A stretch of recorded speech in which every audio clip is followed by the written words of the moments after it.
The child labor auction in Galveston was ending when rancher Samuel McKinnon saw her, a frail girl of 14 with eyes that held secrets darker than the Texas night. He paid $50, not knowing that this broken child would become the key to saving his dying ranch, his barren marriage, and his own tortured soul.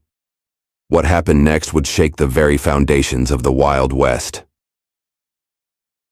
Before we get into the story, many of our repeated viewers mentioned concerns about script quality, so we've brought in a new writer. We'd love to hear your thoughts. Help us grow, and thank you for being here. Samuel McKinnon stood at the back of the crowded warehouse, his weathered hands gripping his hat as he watched the sorry parade of children being sold like cattle. The year 1887 had been harsh on Texas, and desperate families were making desperate choices. Some sold their young ones to factories, others to farms, all hoping their children might find better lives than the poverty that had claimed their own. At 42, Samuel owned one of the largest cattle ranches in Brazos County, but prosperity felt hollow when shared with no one. His wife, Martha, had been trying to bear children for 15 years, and each failed attempt had carved deeper lines into both their faces. The ranch hands whispered behind his back, what good was a man who couldn't even father an heir? The auctioneer's voice cut through his thoughts. Next we have a girl, age 14, healthy and strong. Been working the cotton field since she was 8. Good with animals, can read and write some. Samuel looked up to see a thin girl being pushed onto the makeshift platform. Her brown hair hung in tangles around a face that might have been pretty, if not for the hollow cheeks and dark circles under her eyes. Her dress was little more than rags, patched and repatched until the original fabric was barely visible. But it was her eyes that caught him. They weren't the vacant stare he'd seen in the other children. These eyes burned with a fierce intelligence, darting around the room as if calculating every exit, every face, every possibility. Bidding starts at $20, the auctioneer called. $25, called a man near the front. Samuel recognized him. Thomas Briggs, who owned a small farm north of town. Briggs was known for working his help near to death. $30, came another voice. Samuel found himself stepping forward before he'd made a conscious decision. $50. The warehouse fell silent. $50 was more than most of these children would earn in 2 years of labor. The auctioneer's eyes lit up with greed. $50 from the gentleman in back. Do I hear 60? The silence stretched. No one was fool enough to bid against Samuel McKinnon when he'd made up his mind about something. Sold to Mr. McKinnon for $50. As Samuel made his way to the front to complete the transaction, he caught the girl's eye. Instead of the gratitude or fear he expected, he saw something that made him pause. Pity. This child, who had just been sold like a piece of livestock, was looking at him with pity. The auctioneer handed him a piece of paper with the girl's details. Name's Rebecca Sullivan. Parents died of fever last winter. She's been living rough since then. You got yourself a good worker there, Mr. McKinnon. Samuel folded the paper and approached the girl. Up close he could see she was even thinner than she'd appeared on the platform. Her wrists were like twigs and her shoes had holes that let her toes peek through. Miss Sullivan, he said, touching the brim of his hat. I'm Samuel McKinnon. You'll be coming to work on my ranch. She studied his face for a long moment before speaking. Her voice was soft but clear. What kind of work? General help around the house and grounds.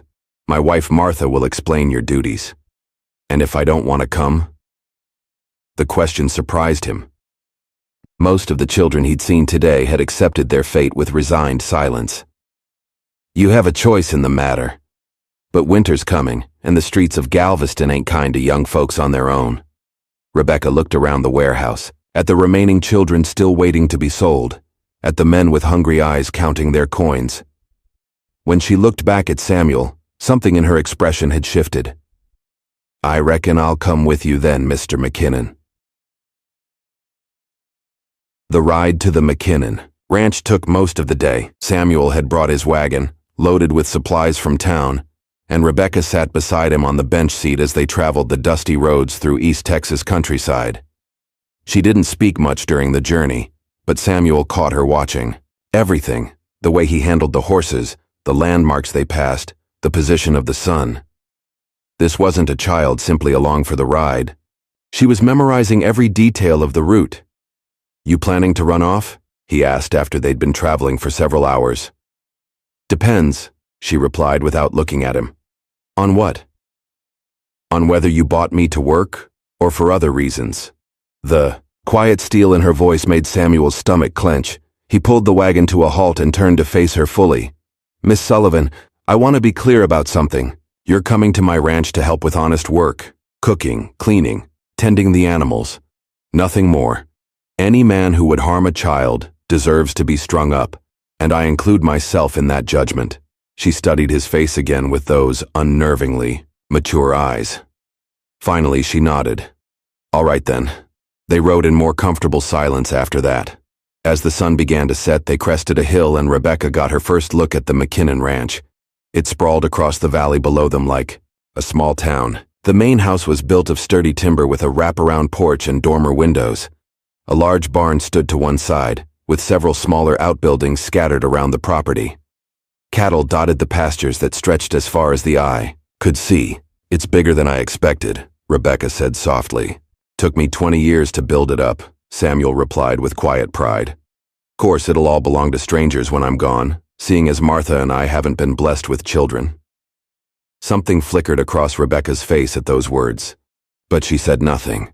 As they pulled up to the main house, a woman emerged onto the porch.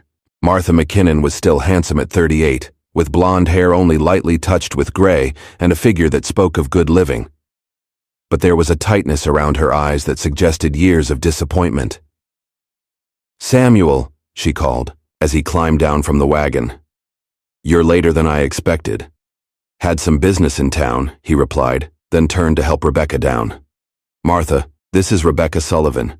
She'll be helping around the house." Martha's eyes widened as she took in the girl's ragged appearance. "My lord, child, you look like you haven't had a proper meal in months." "Probably hasn't," Samuel said. "I was thinking she could have the small room off the kitchen." "Nonsense," Martha said briskly. "She'll have the spare bedroom upstairs. Come. Along, dear. Let's get you cleaned up and fed." As Martha led Rebecca into the house, Samuel watched from the porch. He'd expected his wife to be pleased with the help, but there was something almost desperate in the way she'd taken charge of the girl. Inside, Martha was already bustling around the kitchen, heating water and pulling food from the pantry. "Sit down, Rebecca. That is your name, isn't it?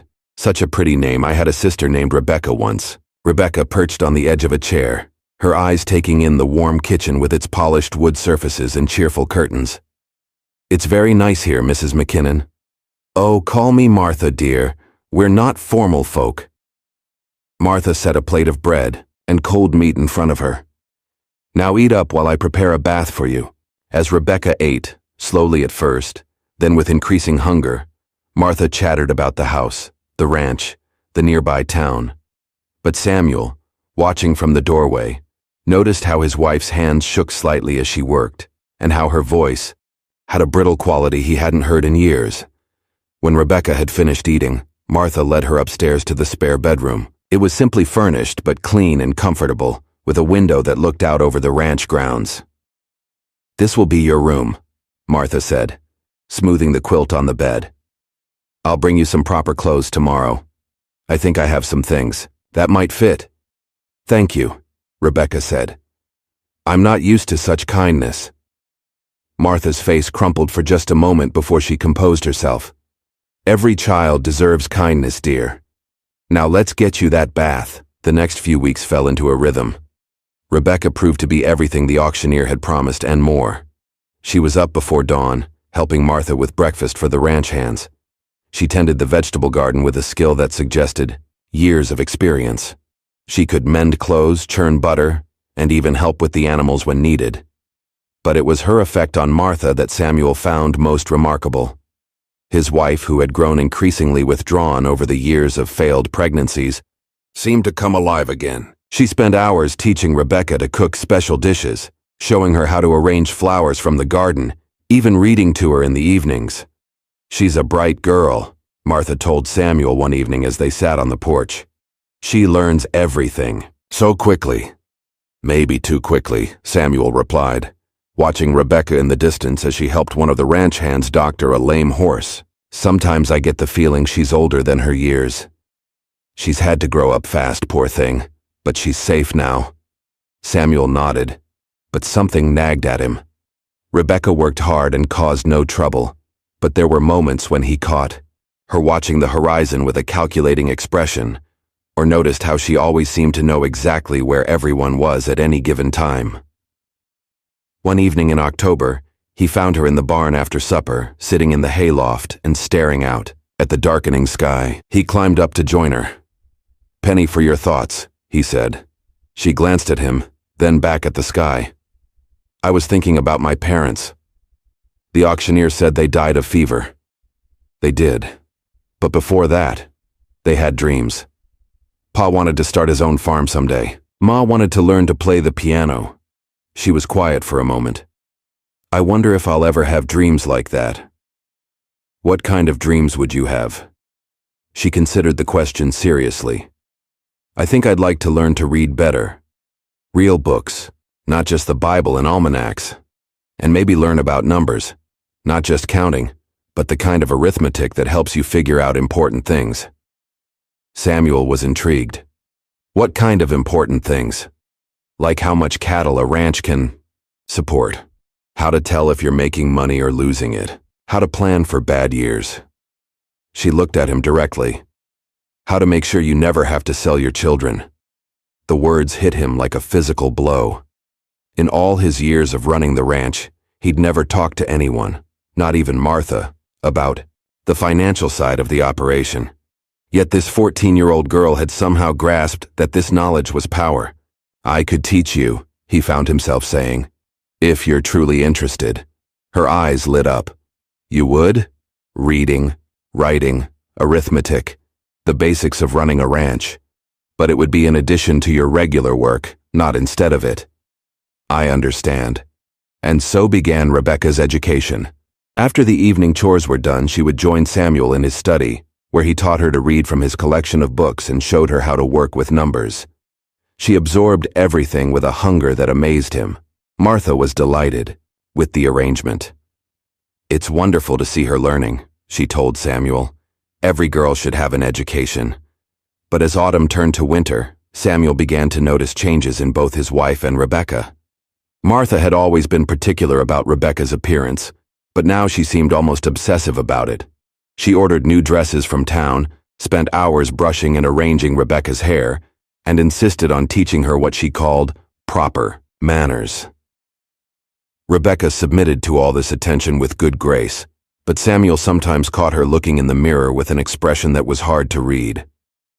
The first real test came in November, when a late-season storm brought 3 days of freezing rain and wind. The ranch hands worked around the clock to bring the cattle to shelter and secure the buildings, while Martha and Rebecca kept hot food and coffee flowing. On the second night, one of the newer hands, a young man named Jake Winters, cornered Rebecca in the kitchen while Martha was upstairs and Samuel was in the barn. "You're growing up real pretty," Jake said, moving closer than was proper. "Bet you're lonely sometimes, stuck out here with just old folks for company." Rebecca stepped back, but Jake followed. "Come on now, don't be shy. I could show you some fun." "I think you should go back to the bunkhouse," Rebecca said quietly. "Not until I get what I came for," Jake replied, reaching for her. He never saw the cast iron skillet coming. Rebecca's swing caught him square in the temple, dropping him to the kitchen floor like a sack of grain. He wasn't unconscious, but he was definitely seeing stars. "I said go back to the bunkhouse," Rebecca repeated, still holding the skillet. Jake struggled to his feet, blood trickling from a cut on his forehead. "You little hellcat, you could have killed me." "Could have. Didn't. Won't be so careful next time." Samuel's voice cut through the tension like a blade.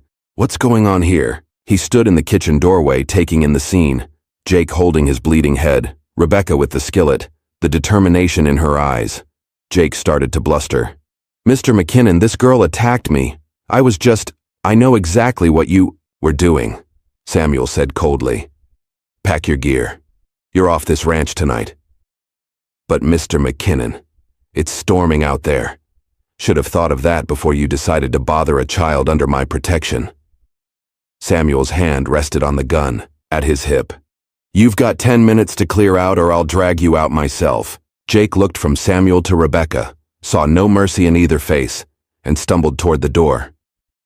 This ain't over, he muttered. Yes, it is, Samuel replied. After Jake had gone, Samuel turned to Rebecca. You all right?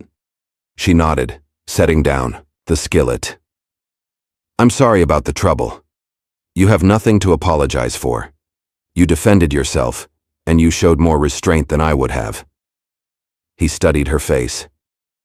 Where did you learn to handle yourself like that? Living on the streets teaches you things, she said simply. Martha appeared in the doorway, drawn by the commotion. When she heard what had happened, her face went pale with fury. That animal, she said. Thank God you're safe, Rebecca.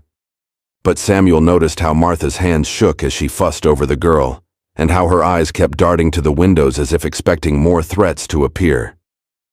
That night, after Rebecca had gone to bed, Martha came to Samuel's study where he was, working on the ranch accounts. We need to talk, she said. Samuel looked up from his ledgers. About what happened tonight? About Rebecca. Martha sat down heavily in the chair across from his desk. Samuel, we can't keep pretending she's just a hired girl. What do you mean? Look at her, really look at her. She's turning into a beautiful young woman, and we're two childless people who've grown far too attached. Martha's voice broke slightly. What happens when she decides to leave? What happens when some young man comes courting? Samuel set down his pen. He'd been trying not to think about these very questions. She's only been here a few months, Martha. And in those few months, she's become the daughter we never had. Don't tell me you don't see it too. Samuel was quiet for a long moment. What are you suggesting? I'm suggesting we make it official. We could adopt her. Martha, she's not an orphan. She was sold into labor. By who? The county? She has no family left, and she's clearly happy here. Martha leaned forward. Samuel, this could be our chance. The chance we've prayed for all these years. Samuel understood his wife's desperation, but something about the idea troubled him. We should ask Rebecca what she wants. Of course. But think about it. She'd have a real home, a real family. She'd inherit the ranch someday. Isn't that better than whatever uncertain future awaits her otherwise? That night, Samuel lay awake thinking about Martha's words. He'd grown fond of Rebecca. There was no denying it. She was bright, capable, and showed more understanding of ranch operations than any of his hired hands. But was Martha's plan fair to the girl? Chapter 5. Revelations. The answer came sooner than expected. 2 days later, while Rebecca was helping Samuel with the ranch books, she suddenly looked up from the ledger she was studying. Mr. McKinnon, can I ask you something? Of course. Mrs. McKinnon wants to adopt me, doesn't she? Samuel's pen froze over the page. What makes you say that? Little things. The way she talks about the future, the clothes she's been buying me, how she introduces me to people in town. Rebecca closed the ledger carefully. She's a kind woman, and I'm grateful for everything you've both done, but I need you to know something. What's that?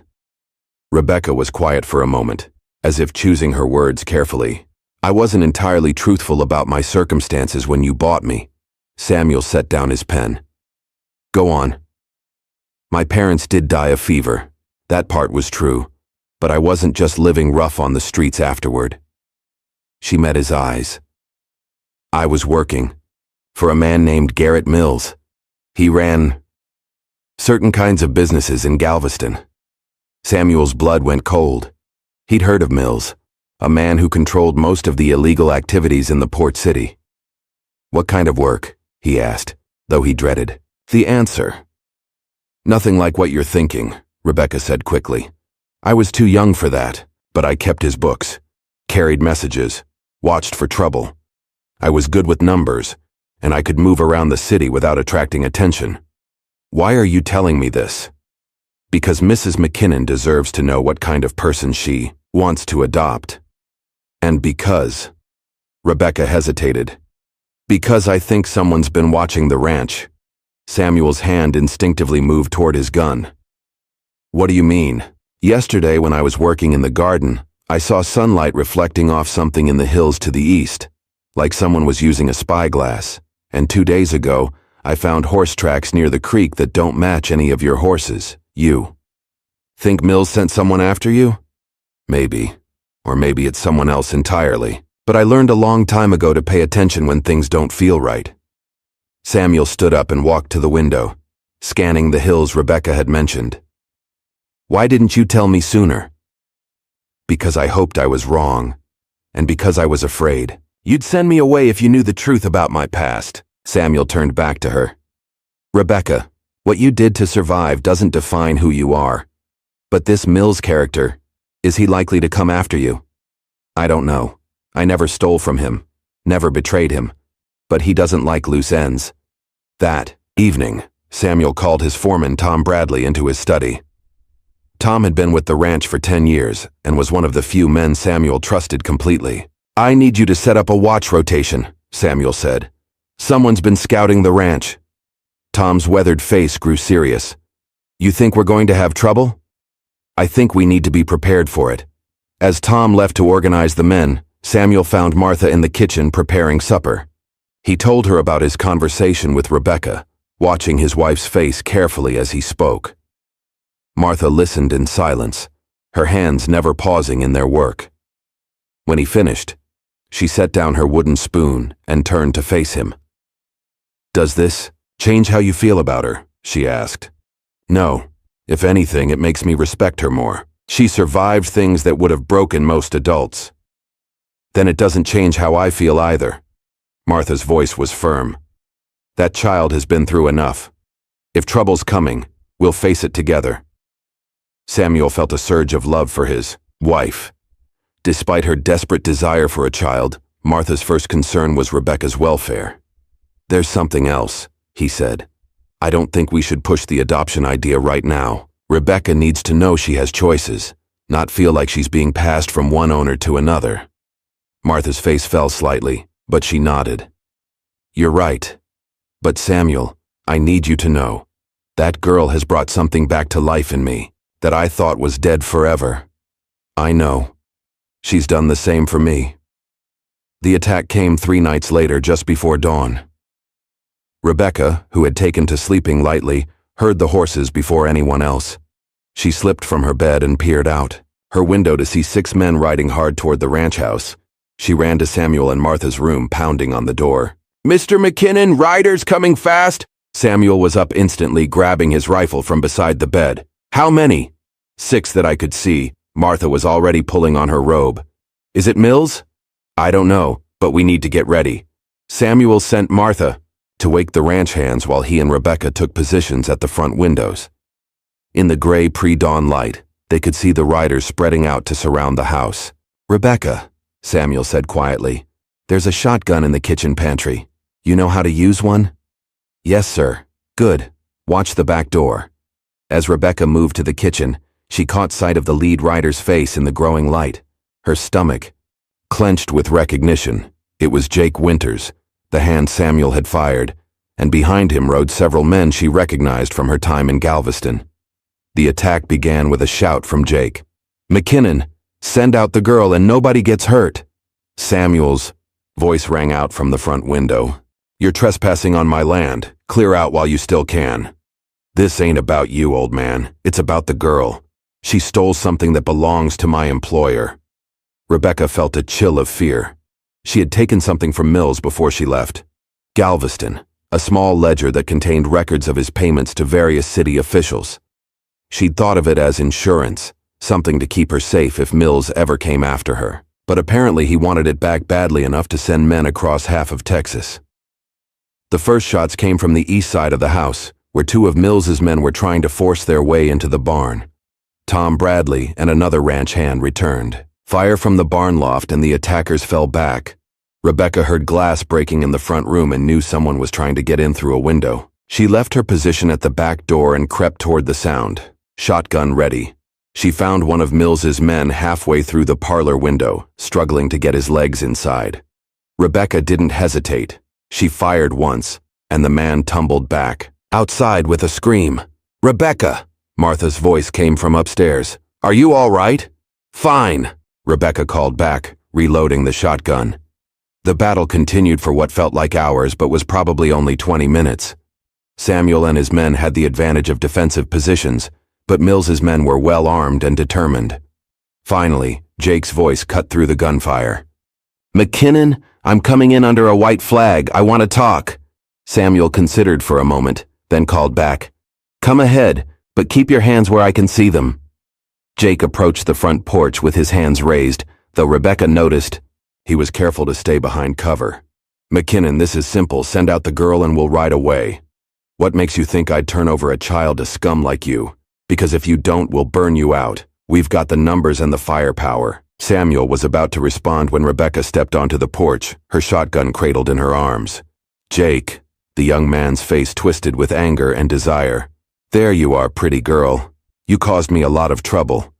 You caused your own trouble." Rebecca's voice was steady. "What does Mills really want?" "You know what he wants. That little book you took when you ran off." Samuel looked at Rebecca in surprise, but she kept her eyes on Jake. "And if I give it to him? Then you're free to go. Mills doesn't want you. He's got plenty of girls. He just wants his property back." Rebecca was quiet for a long moment, thinking.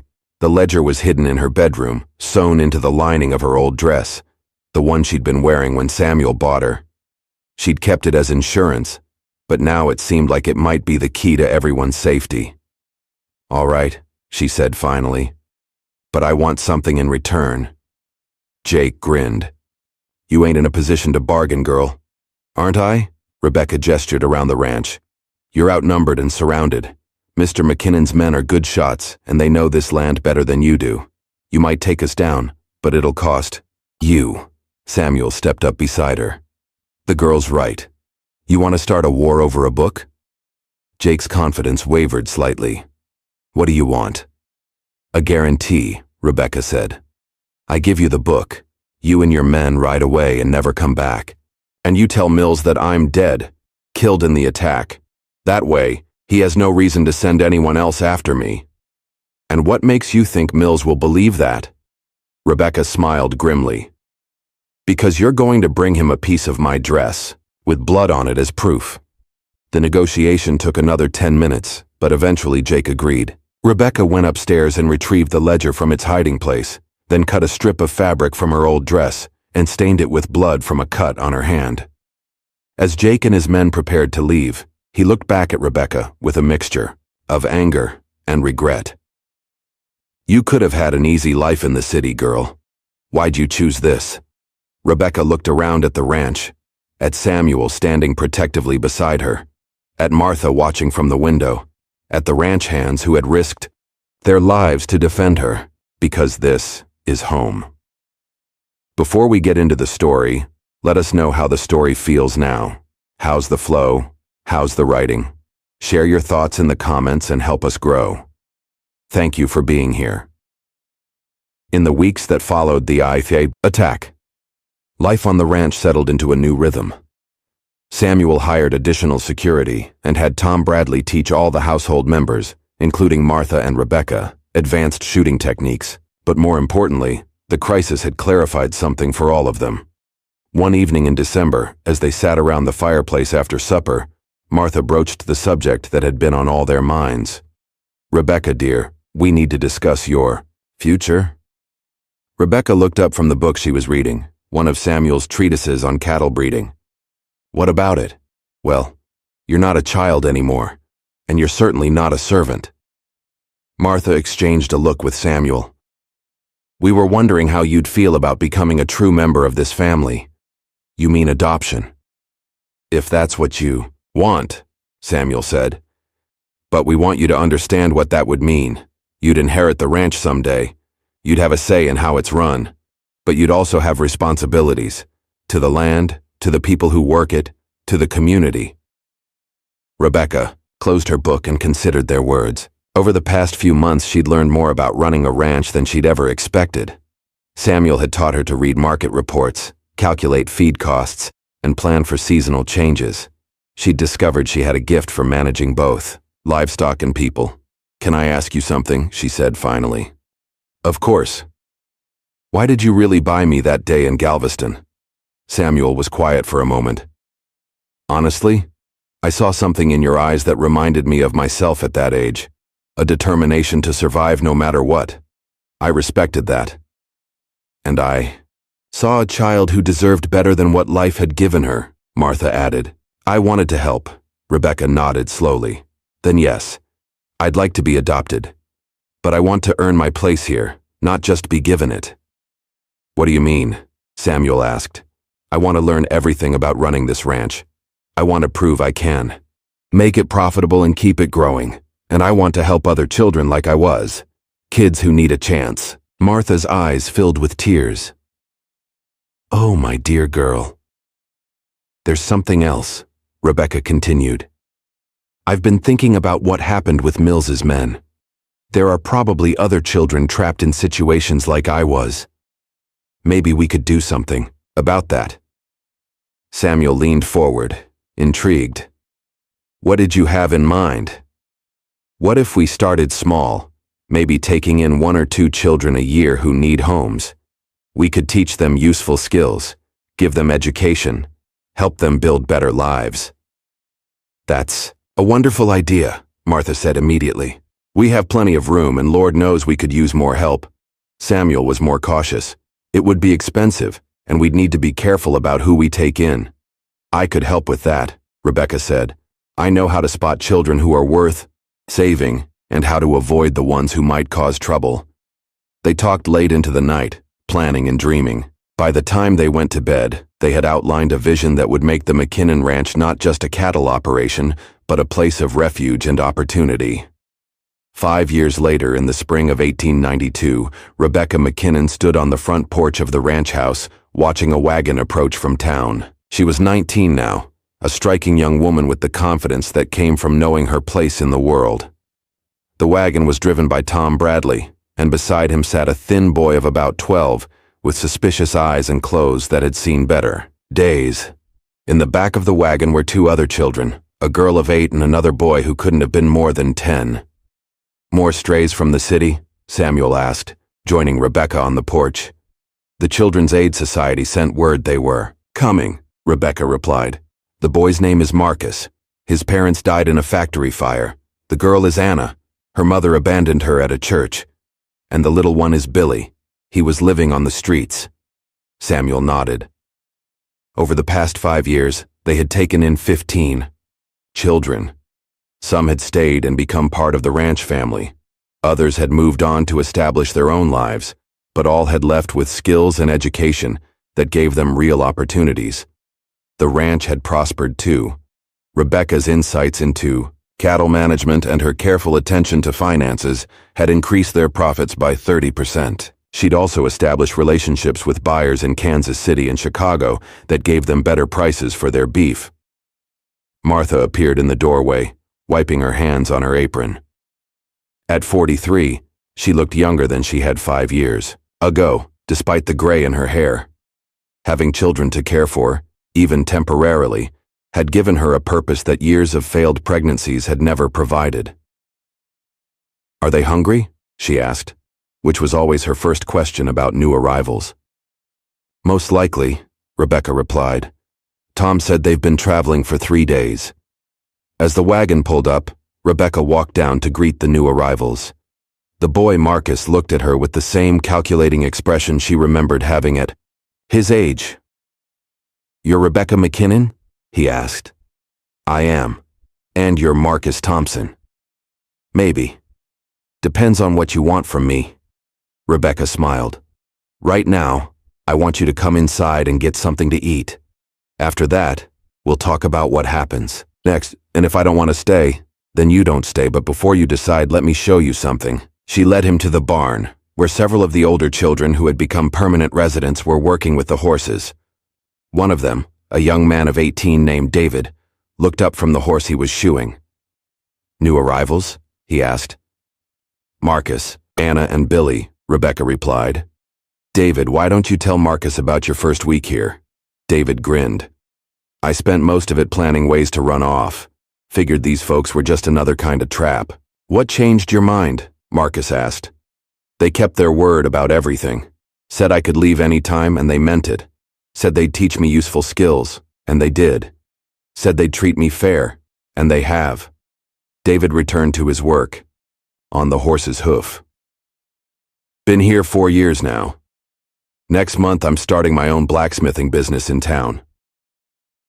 Marcus looked around the barn, taking in the well-maintained equipment and healthy animals. And they don't make you do anything improper? Never, David said firmly. Mr. and Mrs. McKinnon are good people. So is Rebecca. They saved my life. That evening, after the new children had been fed and settled into the bunkhouse where the temporary residents lived, Rebecca sat in Samuel's study working on the ranch accounts. He looked up from his correspondence. You realize what we've built here, don't you? He said. A cattle ranch? More than that. We've created something that will outlast all of us. These children we've helped, they'll go on to help others. The skills they've learned, the values they've absorbed, they'll pass those on. Rebecca set down her pen. Do you ever regret buying me that day in Galveston? Samuel considered the question seriously. Not for a moment. Best $50 I ever spent, but I have to ask you the same thing. Do you ever regret coming with me? Never. Rebecca's voice was firm. You and Martha gave me something I thought I'd lost forever, the chance to be part of a real family. And now you're giving that same chance to others. Rebecca nodded, then looked out the window at the bunkhouse where the new children were settling in for their first night. Samuel, there's something I've been thinking about. What's that? I'm 19 now, old enough to marry if I wanted to, but I keep thinking about all the children out there who need help and all the work we still have to do here. She paused. What if this is my calling? What if instead of having children of my own, I'm meant to help the ones who have no one else? Samuel studied her face carefully. That's a big decision, Rebecca. Are you sure you're not just afraid of leaving what's familiar? Maybe a little, she admitted. But mostly, I feel like this is where I belong. This ranch, this work, this family we've built, it feels right. Then that's enough for me, Samuel said. But remember, you're still young. You might change your mind someday. And if I do, I know you and Martha will support whatever decision I make. Always. The real test of everything they'd built came in the summer of 1893, when a severe drought struck Texas. Cattle were dying across the state and many ranchers were facing bankruptcy. Samuel called a meeting of all the ranch residents, permanent and temporary, to discuss their situation. I won't lie to you, he said, addressing the group gathered in the main barn. This is the worst drought I've seen in 20 years. We're going to have to make some hard choices. Marcus, who had been at the ranch for a year and had become one of its most dedicated residents, raised his hand. What kind of choices? Rebecca answered. We might have to sell some of the cattle early, before they lose too much weight, and we'll need to find new water sources for the ones we keep. What about us? Asked Sarah, a 15-year-old girl who had arrived 6 months earlier. Will you have to send us away? Martha, who had been quiet until now, spoke up firmly. Absolutely not. This family sticks together no matter what. David stepped forward.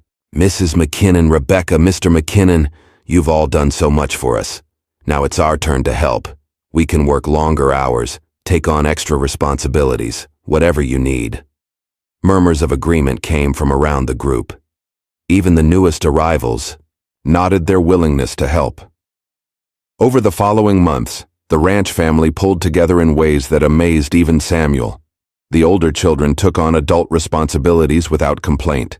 Marcus revealed a talent for finding water sources and helped dig 2 new wells. Sarah organized the younger children into efficient work crews. Anna, despite being only 9, proved to have a gift for caring for sick animals. But it was Rebecca who truly stepped up as a leader.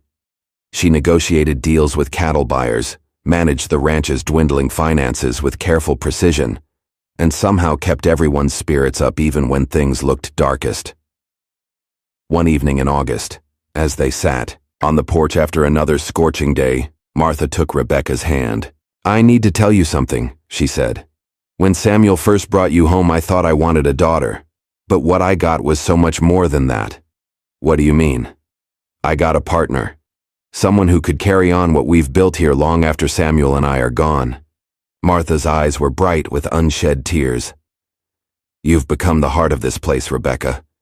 These children look up to you not because they have to, but because they want to." Rebecca squeezed her adopted mother's hand. "I learned from the best." Samuel, who had been listening quietly, cleared his throat. "There's something Martha and I have been discussing, and we think it's time to make it official." "What's that?" "We want to make you a full partner in the ranch. Equal shares in everything, the land, the cattle, the profits, the decisions." Rebecca's eyes widened. "Samuel, I don't know what to say." "Say yes," Martha urged. "You've earned it 10 times over." "But what about when you have children of your own someday?" Samuel and Martha exchanged a look.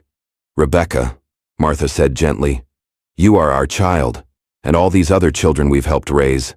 They're our legacy too. This ranch isn't just about blood family anymore. It's about chosen family." Rebecca felt tears streaming down her face. "Yes," she whispered. "Yes, I accept." 10 years later, in 1903, the McKinnon Ranch had become legendary throughout Texas. What had started as a desperate attempt by a childless couple to find purpose had grown into something far greater. Rebecca, now 29, stood before a crowd of dignitaries from Austin who had come to see what newspapers were calling the McKinnon miracle. Over the past 15 years, the ranch had taken in more than 60 children. Most had gone on to successful lives as teachers, business owners, skilled craftsmen, and even a few who had started their own ranches using the knowledge they'd gained. "Ladies and gentlemen," Rebecca addressed the crowd, "what you see here isn't the result of any one person's vision. It's what happens when you give children what they need most, not just food and shelter, but education, opportunity, and the knowledge that someone believes in them." Governor Joseph Sayers himself was present, along with representatives from the Children's Aid Society and several wealthy philanthropists who were interested in funding similar operations. "Miss McKinnon," the governor said. "Or should I say, Mrs. McKinnon?" He gestured to the wedding ring Rebecca now wore. "It's Mrs. Harrison now, actually," Rebecca replied with a smile. She had married Tom Bradley's younger brother James the year before, though she had kept her role in managing the ranch. "But the work continues regardless of my name," the governor nodded. "Tell us about your success rate. We understand that over 90% of the children who've lived here have gone on to productive, law-abiding lives." "That's correct. But I think the real measure of success is different." Rebecca gestured to the crowd around them, many of whom were former residents of the ranch who had returned for this special day. "The real success is that these young people learned they had value, that they could make choices about their lives, and that they had the power to help others in turn." Marcus Thompson, now 22 and the owner of a successful freight business, stepped forward. "Governor, I was 12 when I came here. Angry, suspicious, sure that every adult was trying to cheat me somehow. Mrs. Harrison, Rebecca, she didn't try to change me overnight. She just showed me that there was another way to live." Sarah Martinez, who had become a schoolteacher, added, "They taught us that our past didn't have to define our future. But more than that, they showed us how to give back." The governor was clearly impressed. "And this model could be replicated elsewhere?" Samuel, now 58 but still vigorous, answered, "We believe so. But it requires more than just money. It requires people who are committed to seeing each child as an individual, not just another mouth to feed. The key," Martha added, "is treating them as family members, not charity cases." As the day's festivities continued, Rebecca found herself standing apart from the crowd, looking out over the ranch that had become her life's work. James came up beside her, slipping his arm around her waist. "Proud of what you've built?" he asked. "Proud of what we've all built together," she corrected. Sometimes I think about what would have happened if Samuel hadn't been at that auction in Galveston." "But he was. And you were brave enough to trust him." Rebecca nodded. then looked at the group of current residents who were helping serve refreshments to the visitors. Among them were two new arrivals, siblings who had been orphaned when their parents died in a mining accident. "Do you think we're making a real difference?" she asked her husband. "Look around," James replied. 63 children who have better lives because of this place. Some of them now helping other children in turn. If that's not making a difference, I don't know what is. That evening, after all the visitors had gone, the ranch family gathered for their traditional Sunday dinner. The big dining room was full, current residents, some who had stayed on as permanent family members, and several who had returned for the celebration. Samuel stood to address the group, as he had done countless times over the years. But this time, his words carried special weight. 18 years ago, he began, I bought a 14-year-old girl at a labor auction because something in her eyes told me she deserved better. I thought I was saving her, but it turned out she was saving me and Martha and all of us.